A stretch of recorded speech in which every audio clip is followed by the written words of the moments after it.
শাড়িকে এত সুন্দর করে আঁচল সাজিয়ে দিল, পুরো মেকওভার করে দিয়েছে। ওর জন্য আমরা একটা গাড়ি গিফট করছি, ওর অফিসের ব্যবস্থা করছি, ওর বিজনেসে যা যা সাহায্য লাগবে সব।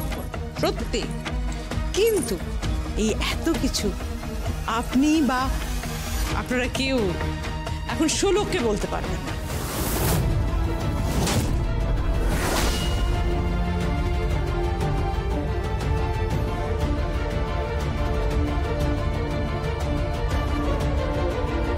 কেন বলবো না? কেন?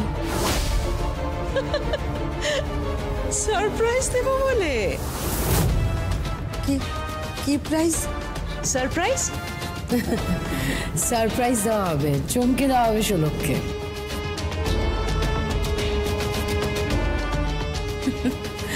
ও তো ভাবতেই পারবে না। ও যখন জানতে পারবে খুশিতে মাতোয়ারা হয়ে যাবে। ও যখন দেখবে ও নিজের দিদি শাড়ি, সে এরকম সাজগোজ করছে, সে একটা অফিসে বসছে, সে একটা বড় দামি গাড়ি চড়ছে, তখন কি হবে ভাবুন তো। আর এরপর তো ভেবেছি ওর জন্য আমরা একটা ট্রেনার রেখে দেবো। আগে কি?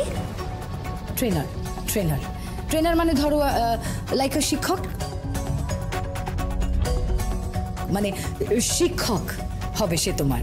কেউ তোমাকে নাচ শেখাবে, কেউ তোমাকে গান শেখাবে, কেউ তোমায় চলাফেরা শেখাবে, কেউ তোমায় কথাবার্তা শেখাবে, কেউ তোমায় ক্যাটওয়াক শেখাবে। আগে কি? ও বুঝতে হবে না, মোদ্দা কথা আপনার মেয়েকে একটা আধুনিকা তৈরি করে দেবো আমরা।